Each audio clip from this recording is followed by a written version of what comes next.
So anyway, we'll get started with our fabulous guest, Janene Yazzie, and I'll allow you to introduce yourself. Um, but thank you for being here. I thought Kim was going to be here too, so she introduced me to you. Thankfully, she's been coming to these events for quite some time, and she often, if Karina can't do the land acknowledgement, Kim steps in for her. And yeah, I'm here in Berkeley on Ohlone territory, Huichin land. So take it away, Janene Yazzie. Thank you for being here. Yeah, thank you for having me. I had a chance to do a little research on your group and just all of the different conversations that you all host, and just love the content that you've been curating and the ways that you've been bringing people into broadening like the lens of advocacy and relationship building and climate change, and how each of us have a role to play in understanding these different dynamics, as complex as they may be. The learning journey is actually quite simple, and it begins with conversations like this. And so, really appreciate the invitation and for Kim making the connection. And yeah, I'm coming to you all from Gallup, New Mexico. Mm. It is a border town to the Navajo Nation, the reservation of my people. I am Dene. We know Gallup as Nutnjojie, and so it is unceded native ancestral territory, with ties to both Dene people as well as Zuni people. And yeah, I'm here because the internet works better in border towns. But also I'm trying to reclaim Gallup for Dene people. So each residency helps. But yeah, my background is in international politics and human rights. I've been working for the last 20 years as an Indigenous rights advocate. Very much grounded in my own community organizing on the Navajo Nation, in my hometown of Tessa'ane, as well as throughout like the entire Navajo Nation, which spans, stretches across 4 states in the Four Corners region. And a lot of my initial work in community was around climate change and around the impacts of prolonged drought, as well as the cumulative impacts of extractive industries and resource exploitation happening in and around the Navajo Nation. And so, I always tell people I came back home and my primary question was just trying to figure out how I could help. Started out as a glorified note taker or secretary in community meetings, and just started to unravel the threads of understanding the legacy of settler colonialism, the connection to neocolonialism and U.S. foreign policy, and the ways that this has continued to affect Indigenous people's rights here and throughout the world. And also how Indigenous people's rights is a very helpful framework for addressing the impacts of climate change. And so much of our solutions and strategies, and also the alarms that we've been raising around the impacts of climate change, are deeply rooted in our ways of living and in our traditional ecological knowledge and practices, and the ways that we continue to advocate for the right to maintain those ways of life. Um, and so, in a nutshell, that's kind of like been my journey. It becomes much more complicated because just pulling those threads has taken me and brought me into many different types of advocacy, everything from missing and murdered Indigenous women, to fighting extractive industries, to working with communities, restoring food systems, and food system sovereignty, working on water sovereignty and water security issues, and even working to defend human rights and land rights defenders, who are under extreme threat, because of the ways that systems of power see them as a threat, to their agendas. And so I'm hoping to be able to bring all of those things to this conversation. I'm really glad I didn't put together a presentation. I feel like sometimes it's helpful, especially like for visuals. But I will share some links to different resources that can kind of help with like the visual aspect of it. But I find that when we're talking about something as complex as this and as broad as this, climate change and immigration, it's easier to do it in a more conversational manner. I know people have different entry points. They're in different parts of their learning journey. They may hold different questions, and this is just really like an invitation to bring everyone into that collective learning journey, and just honoring that we're all doing this work of sort of unlearning and unpacking biases and ways that we've been taught to internalize narratives that aren't really true and don't really reflect the diversity of experiences anywhere. And so just an invitation to do this in a more conversational manner. So as I'm going, if you feel like, there's something that you want me to pause on or elaborate more on, or if there's a question that pops up, I say since we're such a small group, we could just go where, the energy takes us. And I think that often is the most fruitful way to have these types of conversations. Um, but with that said, I guess I'll go ahead and start. Part of my intention was to really start with why I feel it's important to understand empire and climate change from an Indigenous lens. So much of the colonization of the Americas and the attacks made against Indigenous peoples has been geared towards our genocide and also our erasure. And it has been very effective. The erasure part has been very effective. The genocide, not so much. We're still here. We're still very much living and thriving in our communities. And even in cases where Indigenous peoples have been displaced, they've still managed to maintain throughout years of colonization, their own unique cultural identity and even sometimes their languages, as well as their ecological knowledge systems and practices, traditional knowledges and practices. And so that's what has made the Indigenous rights movement globally so effective in what we do. And so a huge part of our challenge is just sort of kind of lifting the veil and and reminding people that we're still here, that we have lived experiences and histories that are very instructive for the situation that we all find ourselves in today. I know that last year it was particularly frustrating for people in my field, as people were talking about, like the end of democracy like, and the rise of authoritarianism, because they found themselves for the first time uniquely impacted by, the power structures and power systems that were in place. But Indigenous peoples, along with like our Black relatives in the Americas, can tell you that we have been witnessing how these systems and structures have worked and continue to work for as long as this country has been in existence. And a lot of this was predictable, because this is how the system works. And so. Um, for me and a lot of the work that I've done prior to this administration has been around getting people to better understand U.S. history from using the framework of settler colonialism.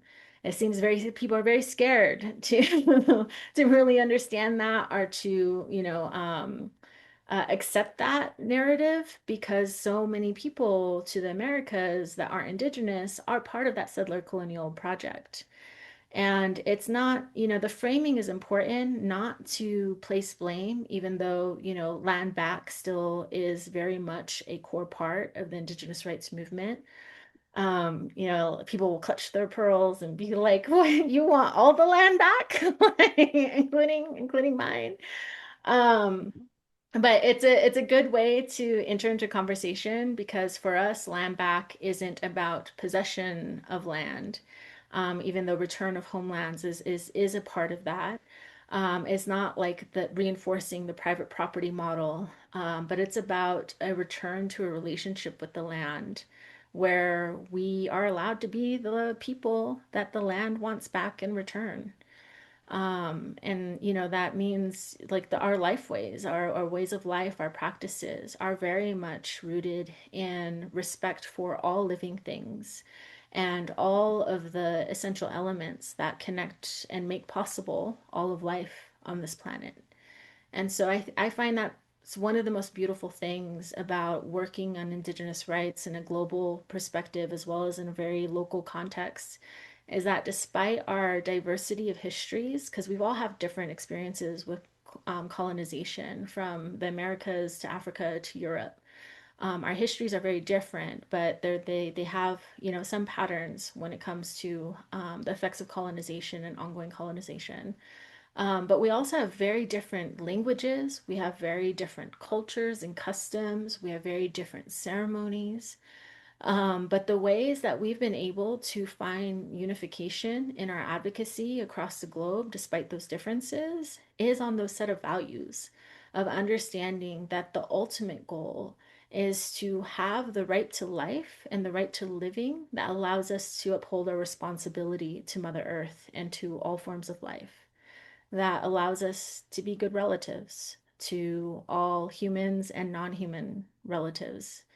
And that's been a very powerful catalyst for how we've been able to build strategies in response to overwhelming, oppressive, and violent systems that continue to threaten us in every corner of the globe.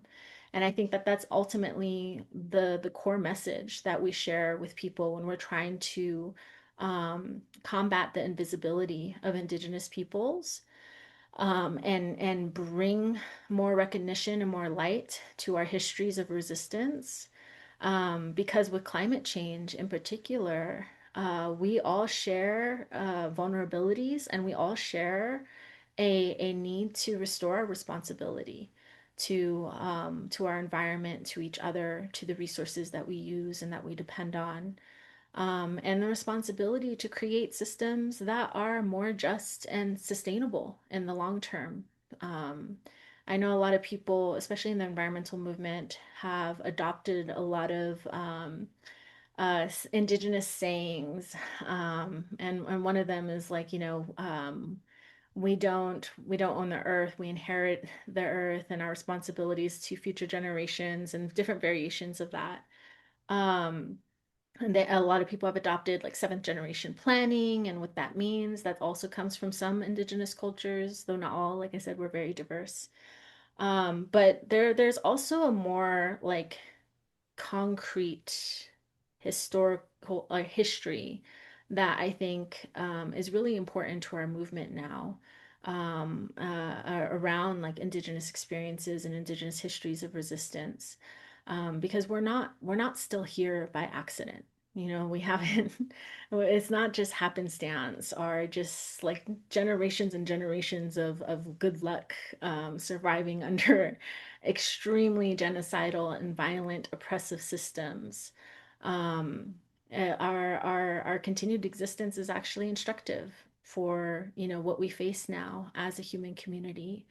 And it's instructive to what is possible, even under systems of oppression and systems of violence, when we are not just focused on resisting, but on also building the communities that we deserve and the solutions that we deserve. And so, that's a major part of why I do that work, and why so much of the education, the political education, that I started doing outside of Indigenous communities was getting people to understand the impacts of U.S. settler colonialization, and just how that what laid the groundwork for the theft legitimizing through the own political and legal systems, the theft of land and resources that belong and still belong to Indigenous peoples. And it was a process of both like spiritual genocide, physical genocide, and mental genocide. Like it's not just genocide doesn't just happen in terms of physical violence against people and communities. It also happens to our ideologies and our epistemologies and the way that we think, and the way that we see the world and ourselves in it. And that has been a core part of the ongoing legacy of settler colonialization in the United States. I know that there's been different studies and different attempts in recent years to sort of quantify the impacts of that. Surveys that have been conducted to better understand what people in America generally think about Indigenous peoples. And those studies were very alarming. I know, like, one of the studies showed that there was only 24 like 24 states with a public education curriculum that mentioned Indigenous peoples. And that was like only up to like middle school, and like and then it stops around like the 1900s. Any education around Indigenous peoples just ends as if like, we're just gone.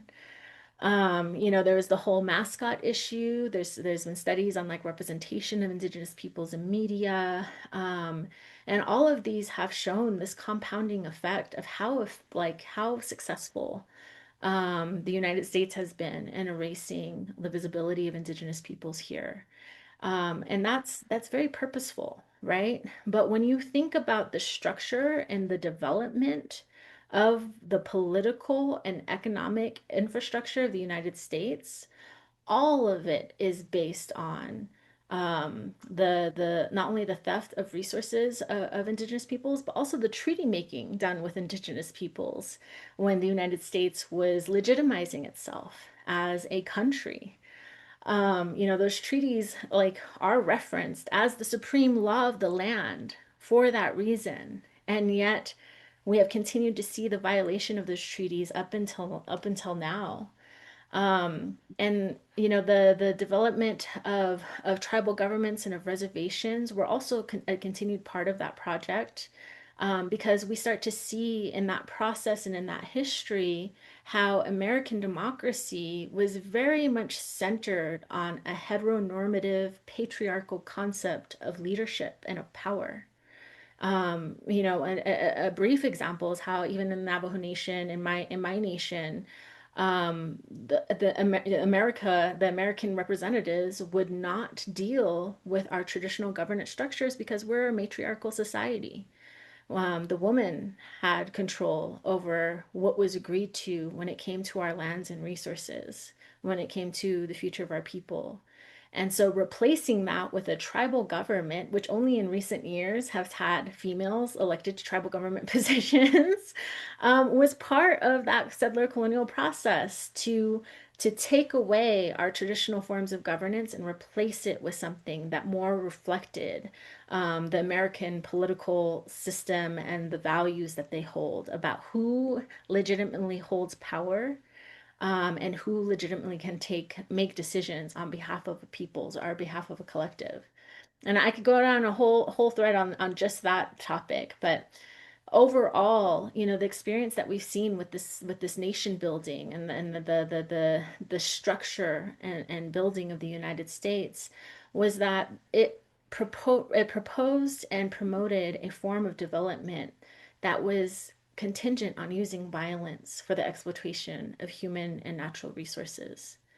And that has been one of the main linkages between the experience of Indigenous peoples, between the experience of Black people, the experience of immigrant relatives that have come to this country, is that we've all fallen into that subclass of exploitable human labor in order to continue to build the power and the hegemony of the United States. And because of that exploitation and that use of violence against like these large populations of people, that is what enabled the United States to amass so much power, to become an empire and to become a global force. And so we have always seen as Indigenous peoples that linkage between the development of the United States through the settler colonial project and the development of the United States as a global like power holder through neocolonialism and foreign policy and the way that it influenced and continues to carry out the theft of resources and exploitation of human labor in abroad as well as within our country. Um, to kind of go through, try to go through that whole history. When there's so many nuances that are really important, like the history of Black and Indigenous solidarity and the ways that Black and Indigenous peoples have resisted in this country is in itself like a critical part of our missing history. That is also instructive to what we can do now to resist like the fascist authoritarian policies that are being put in place now. But for the sake of, trying to get back to the core of climate and immigration, one of the things I think that can kind of connects because you guys are in California, I'm coming to you from New Mexico. We're generally known as the Southwestern United States. That links us in so many ways. Ecologically, we are some of the hardest hit places by climate change, especially when it comes to prolonged drought and the scarcity of water resources.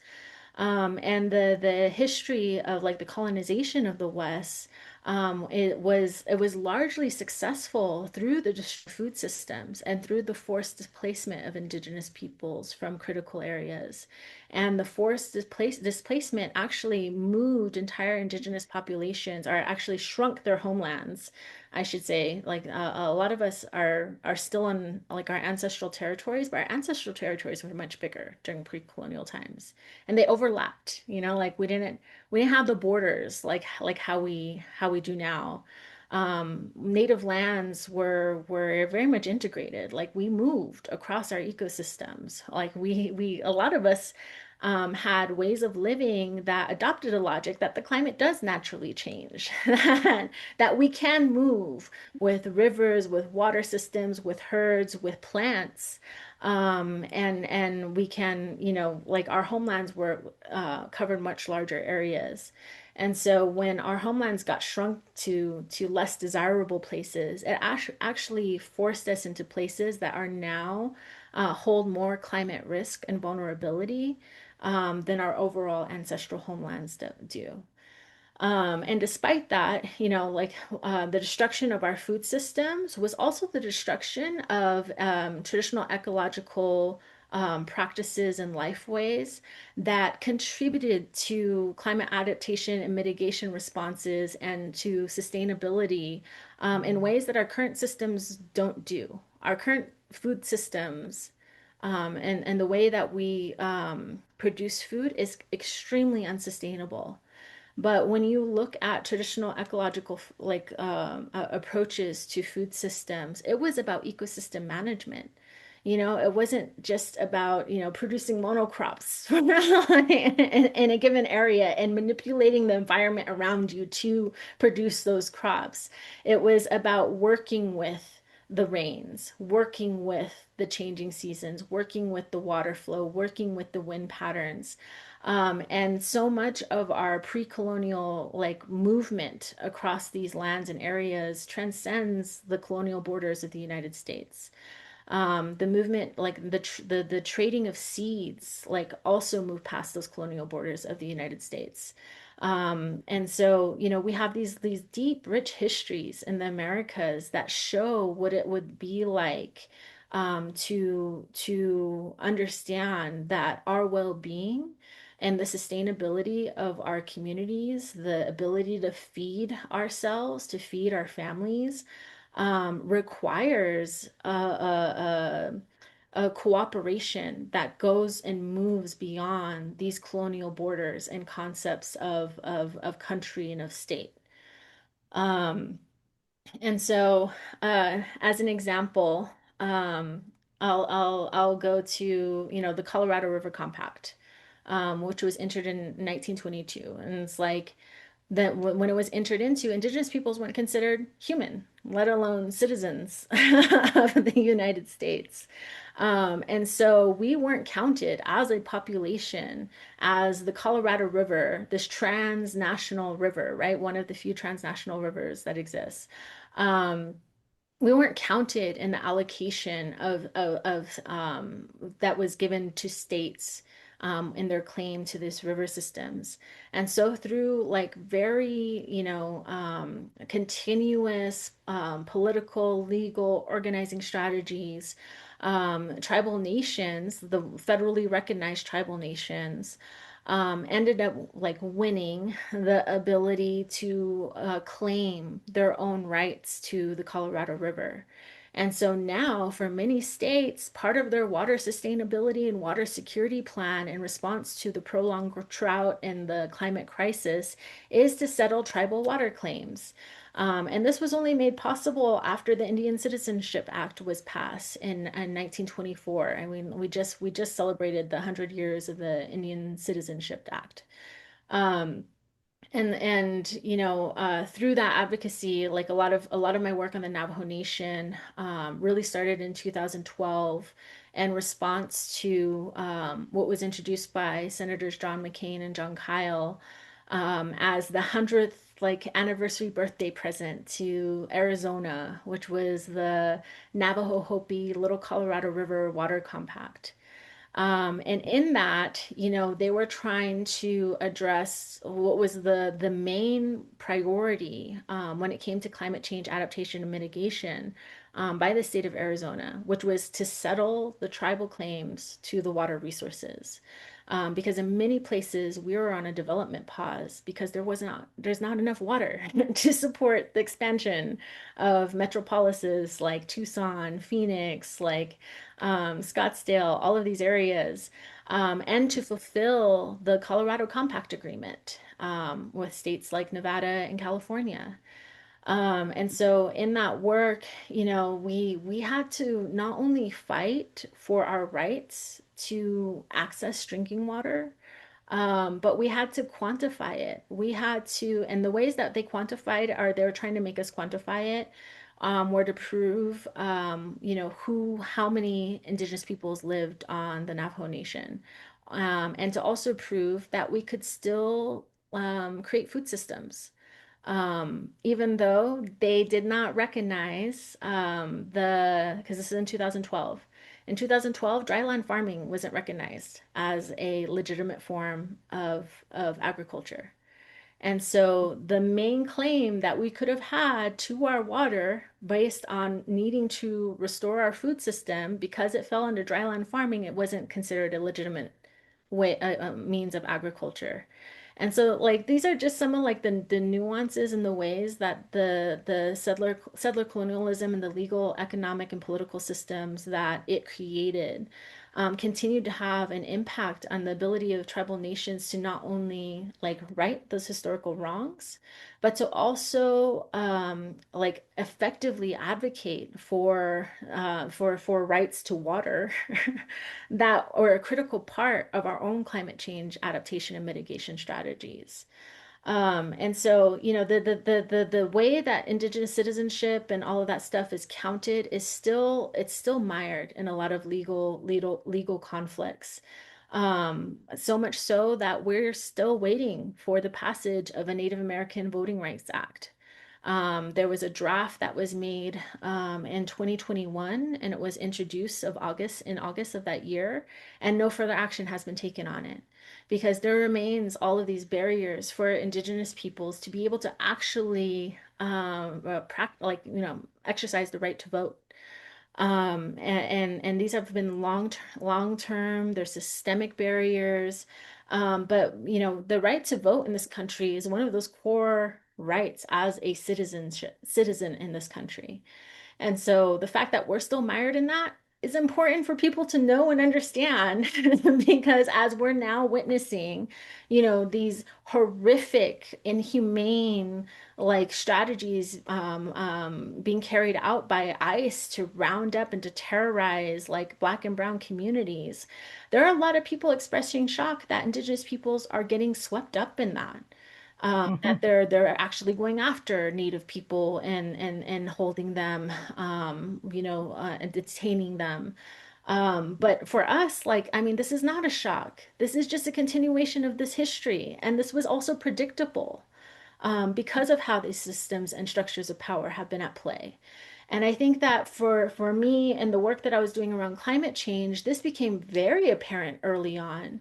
When, I think there was good intentions with it, but when people started to adopt a framework of securitization around climate change, like naming climate change as a national security issue, they kind of opened up the door for this. Because when you name something, the history of the United States can tell you very clearly in so many different ways. When you name something as a threat to national security, it triggers a militarized response.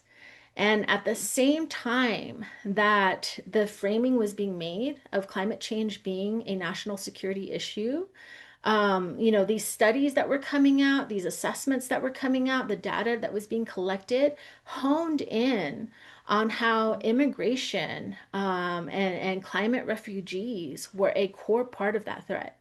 And to the United States, those studies were showing that it was immigration from the Caribbean and from South America that was going to be the largest threat of like the wave of climate migration that would overwhelm the United States, is how it was framed. And so, under George Bush, that securitization framework really laid the groundwork for a lot of the responses that we're seeing now. The militarization of ICE, like these are people who barely go through any type of interview process, let alone training, and yet are decked out with military grade riot gear, weaponry, that people in the military had to go through years of training in order to get. And they're being released onto our streets. And they're being released and emboldened in the forms of violence that they're carrying out, like under a lot of this rhetoric that is about national security, but also a lot of racist rhetoric that is about, that centers on who is really American and who is not. And that is why you see Indigenous peoples being swept up in that. Our history of advocacy and of trying to build, solidarity across different groups to try to bring awareness to our continued existence and our ongoing battles, the broken treaties, the missing and murdered Indigenous peoples epidemic, the ongoing battles to protect water resources, to protect land from corporate exploitation and from extractive industries. Through all of these, we've had to experience and listen to and sometimes validate what every other person's idea of America is and what it means to be American. And at the same time, experiencing the reality of what the United States was really like, of what the system and structure of power was really developed to serve. And that has been one of, I think, the hardest thing to do as an Indigenous advocate is to try to walk that boundary where people are defining like this idea of America and like belonging to this idea of the United States that still erases the reality, the histories, and the ongoing experiences of Indigenous peoples. And we're not seeing any different responses now when it comes to ICE and the raids that are being made against immigrant families and Black and Brown people in general, whether they're citizens or not. Like I don't know if you saw like one of the reports that came out from the police chief in Minneapolis talking Yeah. about how they're overwhelmed by the calls that are being made of these constitution violations and how like every one of them is a person of color and how, they're seeing that this is a race-based sort of response, but it also is very much like connected to that history of how the powers that be were developing a militarized response to climate change. Yeah, like I said, like, as far back as Bush, or maybe even further. But I know that that was one of the studies that I read was under Bush. And so when we think about how do we respond to this, I think that we're being called in this moment to do a lot of work. One, to be in better solidarity with each other as systemically oppressed peoples under the system of power, to better name, the structures of power that have enabled, this violence to be carried out against our community and is continuing to enable it. And to, I think we need to decide like what is it that we're trying to protect? Is it this idea of America and the United States that never adequately really reflected the type of justice, democracy, human rights, equity that we were told that it reflected? Or is it are we fighting for what is possible? What is still possible? Because there's so much that is still possible. And I think that this again is where bringing in and understanding the history of both immigration and the development of these colonial borders and indigenous resistance is very instructive. There are still a lot of collaboration across these colonial borders to protect our rivers, to protect our forests, to protect our biodiversity and restore our ecosystems. And so much of that is indigenous led. And I think that to me, that is what gives me the most hope is that there is a means to still create alternative systems that center community care, that center human rights, that center collective rights and collective well-being, even as we are fighting these systems. In fact, like it's not only possible, it is incumbent upon us to do that. That's how we've resisted 500 years of colonization. That's how we have protected each other despite these oppressive systems. It's how we can protect our immigrant families and our and like the growing population of climate refugees that are resulting both from our unsustainable lifeways, but also from like the destabilization of democracies and the military the military expansion of the United States and the military operations in the United States and other countries. And also like that's further perpetuated by the continued theft of natural resources because we're seeing all of that happen right now. As we are fighting, like, are we trying to protect our communities and respond to these threats from ICE agents and like this militarized state-sanctioned terrorism that is being carried out in many places? We are still having to address the impacts of climate change. And yet, critical resources are instead being deflected to these military operations and to these ICE raids and to supporting ICE. I mean, I cannot believe that the Democratic response right now is to fund more training and body cameras for ICE agents. I don't know if that's going to get us anywhere.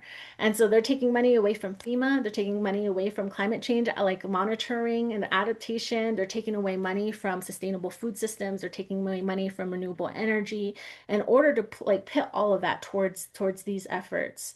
And that's creating a situation where if we don't fight, if we don't have our fighters like they're helping those that are on the front lines trying to protect community, continuing to link all of these things, refusing to stop talking about climate change, refusing to stop talking about the need for respecting and upholding the diversity in our communities, for protecting our most vulnerable, then we're going to be fighting a losing battle.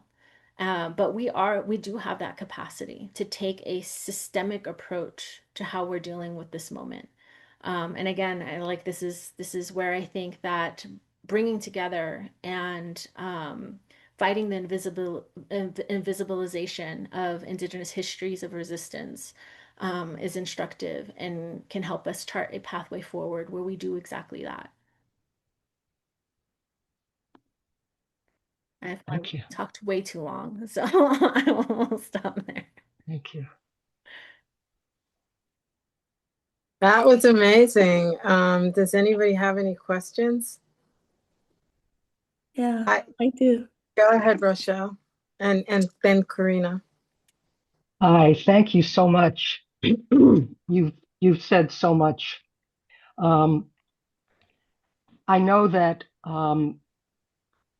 if it weren't for the native people who are living on reservations throughout the United States, whatever is in the ground there would have been extracted long ago.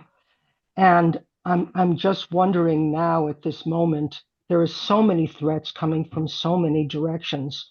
What do you look at as some of the top issues that you are that people are trying to come together around, to collaborate around, tribally or otherwise, to raise the profile of these issues? It's been really hard to focus on any one priority. I've Yeah, I know. personally made the choice to focus on building out more political education materials on the intersection of climate change, militarism, and AI. Mm, Especially since so much of what has been architected to be carried out now, and I'm not just talking about like Project 2025. I'm talking about global deals to reinvest in fossil fuel development and in the expansion, especially of investing in nuclear energy development, was all geared towards building out the infrastructure for AI and its enormous energy and mineral needs in order to realize its goals.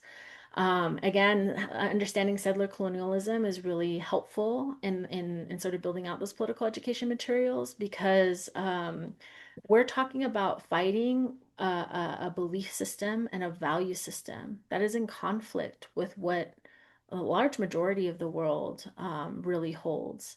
A large majority of the world, they want peace. They want justice. They want the right to food. They want the right to water. They want the right to a healthy environment. These are things that the global majority generally agrees on.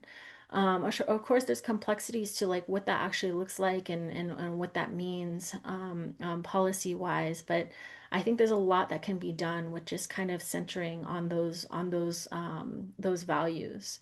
However, we're dealing with the rise of techno-fascists and a new oligarchy class that very much sees it as their divine right to remake and reshape the world using technology as the catalyst for building a new infrastructure of power. And it is crazy how open they are with framing it that way because they use the words of doctrine of discovery, of manifest destiny, Mm, of global supremacy.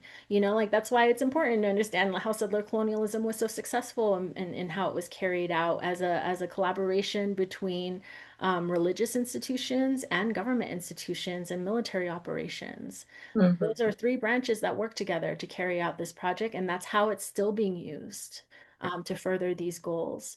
And so, as a result of like the reason why I decided to focus on those things is because climate change is something that can't be, I mean, it can be ignored in terms of media, but the lived reality of it can't be erased. And so that is one of the unifying factors across the globe. People are mhm, seeing, witnessing, and being impacted by this. They're also seeing increased militarized responses because the US is a global power. And what they do tends to set a precedent for how other countries then react. And so the fact that we've been taking a militarized approach through the securitization framework has set off a chain of reactions where other countries are kind of doing the same thing. That's why so many countries have taken on the same sort of framework around immigration and migration and sort of demonizing and dehumanizing people who are fleeing countries for a variety of reasons, but a lot of them are also climate refugees. mhm, And so we're seeing that pattern globally as well. And at the core of it, I see like the advancement and the normalization of the use of AI technologies as one of the main catalysts that is increasing and exacerbating these responses. And if it's not inevitable, and that's the thing right now. We're in this period where people are trying to normalize, like, oh, it's going to happen, it's going to be adopted everywhere, blah blah blah. Like it's just inevitable. It's not inevitable.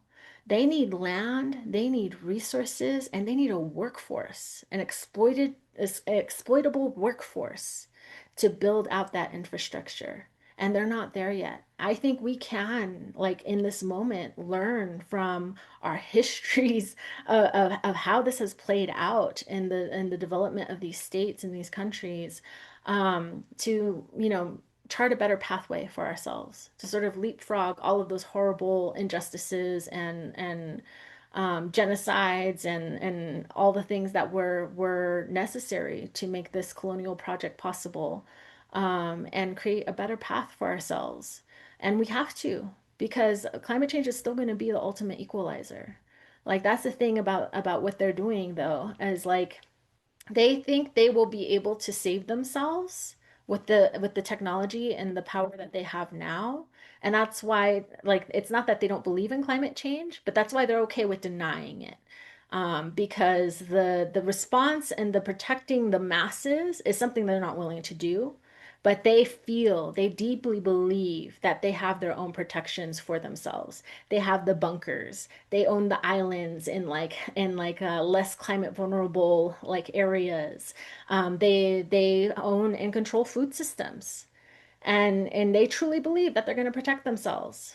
But I mean, I feel like that's one of the delusions of power, and that's something that could be used to our advantage. Like the people have the real power, and we have a real opportunity to take that back. And it doesn't require, I don't think it requires so much like war making on our part. But non-cooperation is a huge part of that. Decomputerizing a lot of our work and what we do, a huge part of that. Standing in building solidarity across our communities and standing with the most vulnerable, protecting the most vulnerable, a huge part of that. Investing and participating in the restoration of food systems, a huge part of that. And Indigenous peoples can tell you we haven't been getting money from philanthropy or from private sources or from the government for a long time, and we've still been able to maintain food systems and bring them back. It's a struggle, but it's something that can be done, and that's no different now. And so like that's kind of where I've been focusing on in terms of a nexus, but I've been loving the different ways that people have been coming like activated and are waking up to this sense of responsibility to people beyond themselves.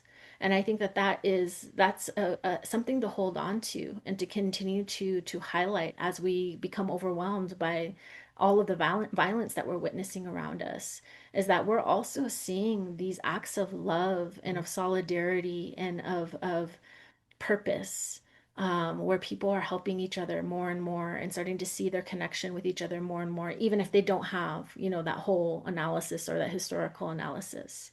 And I think that's something to continue to fuel and to nurture and to invest in.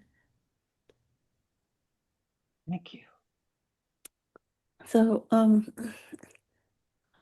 okay. So I have a question. I met a couple of people involved with the UN Indigenous People Rights organization, and I was wondering if a group like that can help maybe set up organizations, at least in the US, to resist and to try to get, I mean, to try to get the right policy in place. Yes. And I know they're still doing a lot of work. I work with a lot of those groups. One of the main UN bodies, I used to, the UN has their bureaucracy is like ridiculous. It's like the worst of the worst. And they also have like ridiculous titles for their different bodies. But I used to work with the High Level Political Forum, and the Indigenous Peoples Major Group, which was one of the constituted bodies under that forum. And that's the forum where, you know, all the countries come together to talk about the SDGs, or the Sustainable Development Goals. Now I work more with the Convention on Climate Change, Oh, and so there I'm with the facilitative working group of the local communities and Indigenous peoples platform. And like it's like, what is that?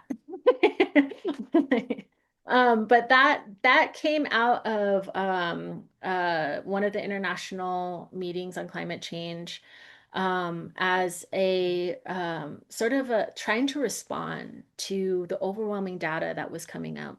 largely from Indigenous advocacy, but also from scientists around the globe that were showing that the most effective climate change solutions were actually being led by Indigenous peoples who were protecting, stewarding, are revitalizing a large majority of the world's biodiversity. And so the like trying to figure out the how is this even possible is what really sort of galvanized the recognition of traditional ecological practices and lifeways and how important they were for global climate change adaptation and mitigation. And so part of the work that I do with the facilitative working group is to try to bridge those two ways of knowing with the negotiations that take place between these countries and all of this, like evidence and data and advocacy on behalf of Indigenous peoples about the centrality of traditional ecological knowledge and lifeways and the roles that that plays in informing effective climate action. The hard part working at the international level and bringing that here is that not just Indigenous peoples, but all Americans, they tend to not see the relevance of global politics to domestic politics. They also tend to not really, and you'll see this in election cycles, right? Aside from talking about war, people don't really grill candidates on their knowledge of foreign policy. It's just not something that we really do as Yeah. Americans. And it's really interesting to me because we're one of the only countries that doesn't talk about these two hand in hand. And I think that's part of the architecture of this country. I think it's part of also continuing to perpetuate the myth of American exceptionalism. Why would we have to learn about any other country? Because we're the greatest country in the world, right? There's no one else better. And it's also like a result of our education system and the ways that it continues to fail us, not only from the erasure of Indigenous history in the United States, but also in the erasure of the role that we play in global politics. And so, yeah, it's a lot of things.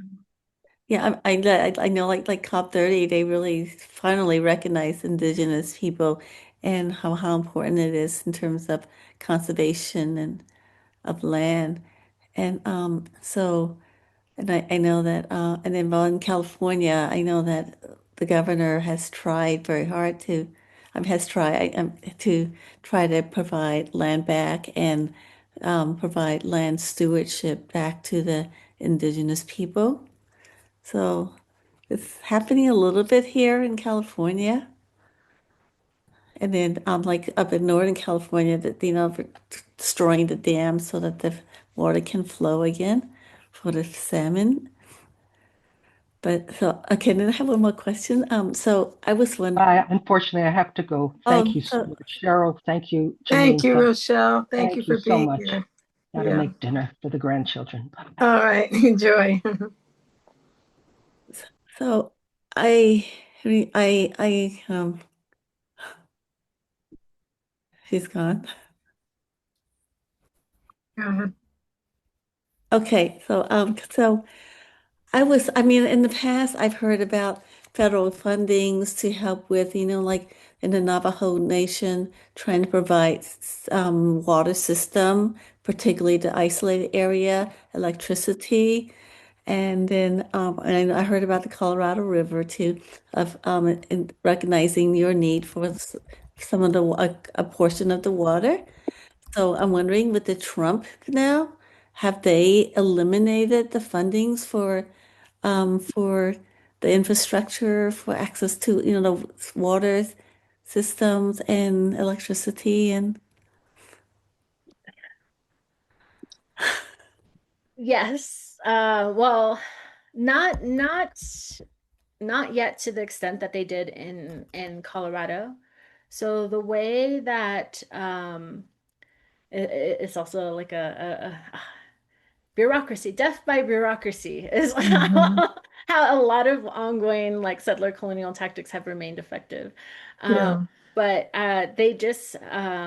he just recently denied funding for a critical water infrastructure project in Colorado that impacted a large population of poor Republican communities, actually. But yeah, like with the elimination of a lot of federal programs, because so much of treaty obligations, and I say obligations because a lot of people talk about trust responsibilities, but like the legal language is actually treaty obligations, meaning like these things need to be given to us as part of like our treaty rights. It's not something you choose to fulfill or not, right? And this is like part of the ongoing treaty violations. But treaty obligations are fulfilled in large part by those types of federal allocations for water infrastructure, for agriculture, for social services, for healthcare, a lot of these things. And so the elimination of many departments definitely impacts us, and it impacts us disproportionately because so much of our ability to Mhm. access any resources Mhm. comes from those federal treaty obligations. And so yeah, we're definitely reeling from a lot of those things. But the biggest challenge for our nation in terms of water infrastructure is that we still have not settled our water rights with the surrounding states. Mhm. It's amazing. I know, like one time, I can't remember which series it was, but we had an Indigenous woman speak. I don't even remember the topic, but she had a video of the reservation, and I've never been on the res, so I have no idea. But I was shocked to hear all the things like they don't have water, they didn't have roads, electricity, some of those things, and I was just like, wow, I had no idea. And I think people don't realize how much infrastructure is not happening because of, I guess, these treaty obligations that they're not fulfilling, right? So, wow. And it's purposeful, Yeah, it's not an accident. It's not even just race-based. It right. is a form of economic bondage that is very similar to how tariffs and sanctions work internationally.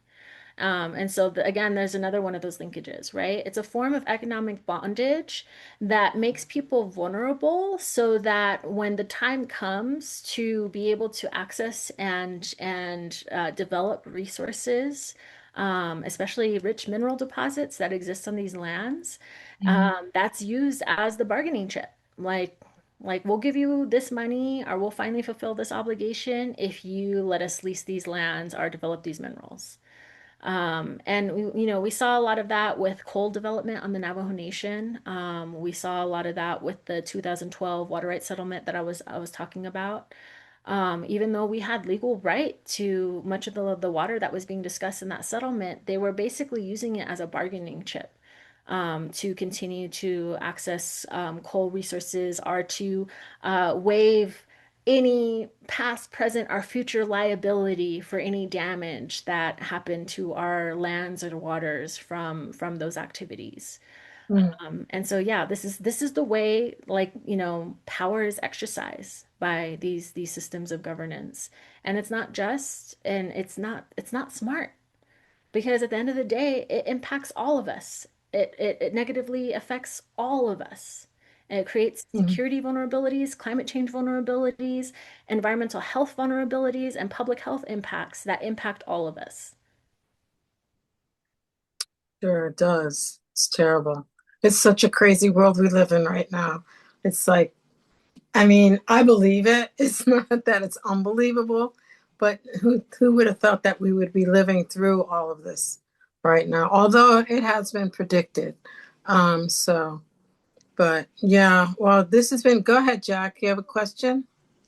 Yeah, this was just an incredibly terrific talk, Janine. I just have a lot of notes here, and I could probably I would love to pick your brain for hours because everything you said was so profound and eloquent. Mhm. You know, it's just really terrific. I mean, I'm going to have to Google what dryland farming is. You don't have to necessarily explain it to me. I'll try to figure that out. But you have a lot of concepts in there that I don't know about. I Yeah, really me liked too. your idea about the fact that climate change is an interesting issue because they can't quite ignore it in the way that they can ignore people going hungry and stuff like that, because climate change is hitting everybody. And that's an interesting point. So it gives us a little bit of potential leverage.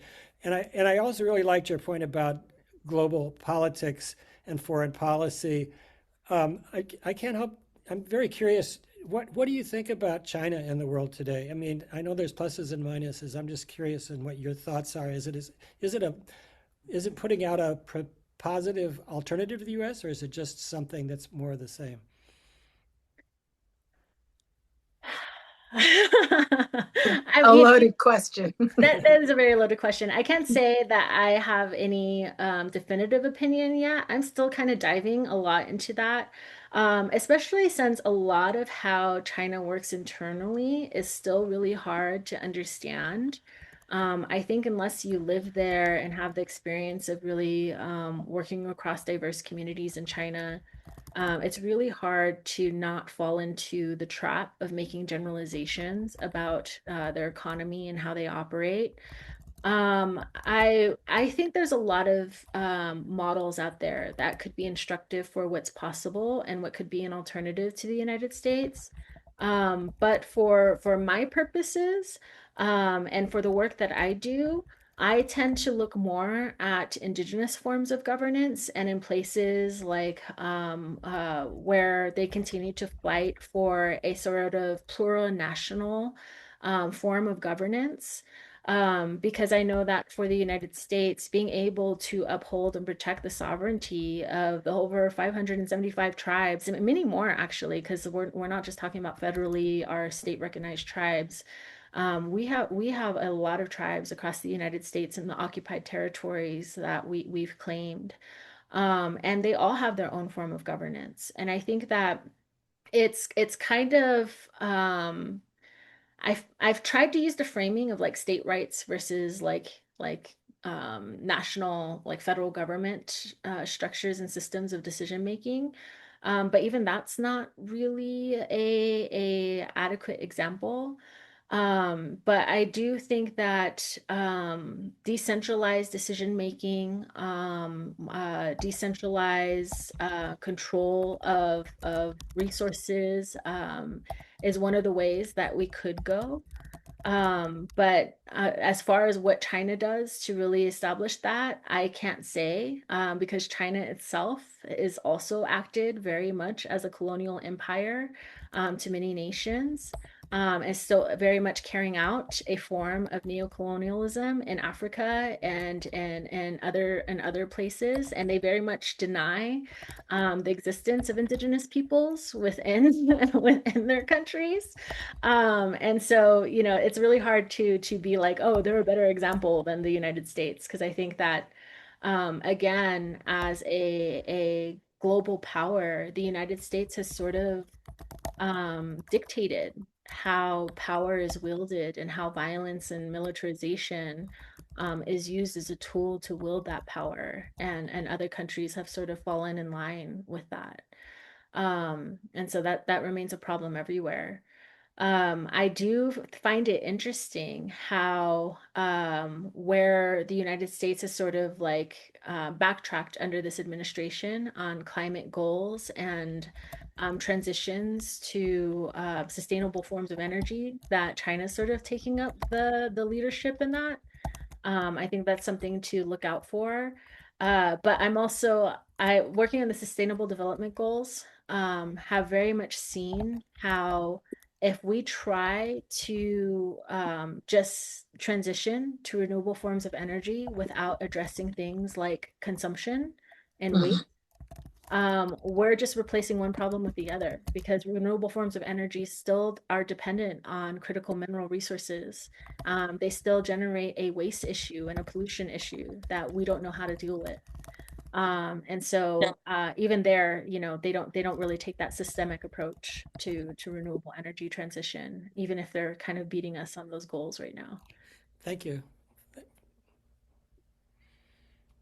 Well, does anybody else have any questions? I have a request. I don't know, I'm on my iPad and I don't know how to navigate. I'm usually on a PC. So I was wondering if you can send me all the stuff that you put in the chat in an email, and then I can send it out when we hopefully get to Climate and Immigration series February 6th, hopefully. Absolutely. Yeah, I can do that. That would be great. And I'll send out this recording with that too. Yeah, well, this has been so informative, so informative. I feel like we have to give the land back to the indigenous people, the original stewards of the land, who can get us through all these craziness that we need to get through at this time. And we all do need to be in solidarity and united. I don't know how that's going to work because some people aren't. They say they're progressive and want to be united, but then when it comes down to it, it's like, they're still in their little silo that they don't want to break, or they try to, or some people, they know who they are, but I don't know, try to control and dominate spaces. So it's interesting, but I'm keeping hope alive and praying for a better tomorrow. So we'll see how that goes. But I keep saying we're in a heap of trouble, and the heap keeps getting larger and larger. But with women like you, Indigenous leader like yourself, who's so, I mean, this is the first time we met, but I can see your brilliance, and I know it's permeating around. So that gives me hope too. So I really appreciate everything that you said this evening and that you were here tonight. I am sad that more people didn't hear your brilliance. But it is recorded and people do look at our recordings. So that'll be great. Go ahead, Karina. Um, I would love to know if you are gonna send out your curriculum or your information That's what I was to thinking too. like to other people, to the colleges. Like in Berkeley here, we have a Native American Studies department, and I I don't know if they see cover Berkeley. this, but this is something that they too should, address to. And then we have climate change, our curriculum too. And this is something that the university or the high school can also look at too and understand. I don't know if you're doing this in New Mexico, but Not specifically, as a organizer and an advocate. I tend to develop political education tools for other advocates. Mm, But I'm trying to look at how to expand this and make these things more accessible. One of my ideas was to develop a Know Your Indigenous Rights curriculum that could be mm, shared with Indigenous and non-Indigenous peoples, to better just like kind of like outline how, that history informs the structures of power that we are dealing with now, and ways that, yeah, we can build alternatives within that, exercising the right to self-determination and upholding Indigenous sovereignty. I think that, like you mentioned, Cheryl, like a lot of people don't know we live in like what's the equivalent of third world conditions in many of our reservations. And a lot of our own people, because we're denied like that history of like our own colonization, many of us look at it and blame our own tribal leadership for not being mhm, sophisticated or knowing or expert enough to change those conditions. And so they don't know like the levers, the historical levers, and the controls that have been utilized to maintain us in these positions of economic bondage. And so like getting people to better understand these histories, I think is both like a way to help people understand like it's not our fault. It's not our fault that, there's so much injustice in the world. It's not our fault that people are suffering or our people are suffering. But we do have a responsibility to engage in a collective process to figure out something better. And we can do that in a more informed way when we better know our histories and when we create better relationships with one another. And I think a part of it is like understanding those histories and understanding the shared threats that we have to respond to.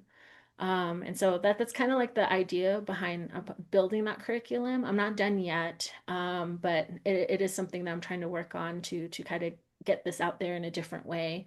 But I know, it's just building off of like what so many other people have been trying to do and been building and advancing in different fields of research and in advocacy and movement building. And so it's also just like a project of love to try to connect those different peoples and movements and histories that have inspired me in my own advocacy. Because like we collectively as peoples have been able to do wondrous things. And like so many of us come from struggles and from communities that have managed to like overcome very adverse situations and histories and just all sorts of violence in order to Yeah. be here today. And so we have an obligation to honor that history, to hold it with love and care, knowing that none of it was perfect, knowing that we can't be perfect right now, but we can find our power in restoring our responsibility to each other and imagining a different way forward. Well, if you ever get this curriculum, I would love to receive it. And then if you want to share it, I have some ideas of, who we could share it with here in California. Oh, Yeah, we were successful while I was in council to get climate education put in the Berkeley Unified School District. So, and that was actually through me. I introduced them, and it happened. But the person did it, of course. But I made that connection. So it is about making connections. You never know how that's gonna pan out. So yeah. So thank you so much, and I hope you can stay in touch with us because we would love to continue this relationship that we're building right now. Yeah, Um, I'd love to. yeah, so thank you, thank you, thank you. And we've come to we got 1 minute left. So I want to thank you again, and I'll be in touch. And um, like I said, I apologize that there weren't more people here, but we got you all to ourselves, and that was amazing. So thank you. We had a few people, and thank you, DQ and Lynette. Lynette's my sister. And we have a radio show on Tribal Voices of Turtle Island, an Indigenous elder Jim Brown Eagle show, but we have the segment of Voices of Resistance Tuesdays at 4:30 if you're interested. And we talk about Palestine and things like that too. And it's on Tuesdays at 4:30, and you can go to kpfz.org and listen. And the repeat show is Thursdays at 3 o'clock. So tomorrow at 3 o'clock, well, California time. So yeah, yesterday's show was quite good. So anyway, I just thought I'd plug that. My yeah. sister and I are both on it. Yeah. I love it. I love collecting resources like that. And I'll like, obviously mainstream media is not a place where I get a lot of my information. So Yeah, yeah. And this elder is so amazing.